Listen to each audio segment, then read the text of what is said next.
আচ্ছা বলেন তো, আপনারা যারা আসছেন আজকে জুমার নামাজের মধ্যে, আমরা সবাই তো আজকে একটা সময় করে মসজিদে আসছি, আর সময় করে আসি না।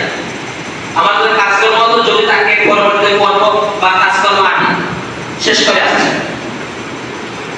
এই যে আমরা মসজিদের মধ্যে আসলাম, আল্লাহ তৌফিক দান করেছেন, আমরা মসজিদের মধ্যে আসলাম, এটা আল্লাহর তৌফিক আছে, বান্দার উপর বান্দা আসছে।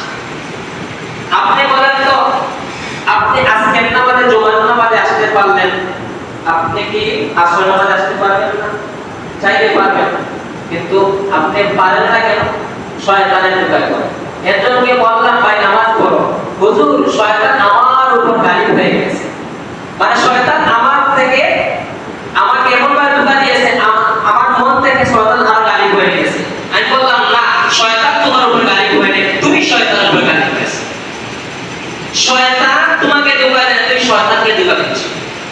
কিভাবে? শয়তান তোমাকে ধোঁকা দিয়ে তোমার মনকে তুমি বাঁচাও না কেন?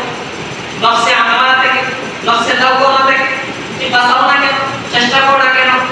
গুনার কাজ মনে মনে হচ্ছে যে আমি আজকে জোর নামাজ যাব না, আসর নামাজ যাব না, মনকে বলো কেন আমি তো কাজে যেতে পারি, এসব শয়তানে বলে না কাজে শিখাই।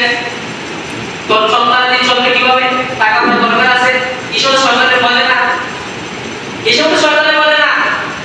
ছবি দেখার সময়, এই টিভি দেখার সময় এসব শয়তানে বসে বলে না, দেখিস না ভালো কাজ কর, এসব তো বলে না। নামাজ পড়তে তোমাকে শয়তান ধোঁকা দেয় না।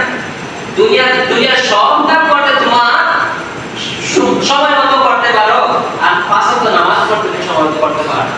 এটা কোনো নিজ থেকে যখন উদ্যোগ দিতে পারবা, তখন তুমি অবশ্যই নামাজ পড়তে পারবে।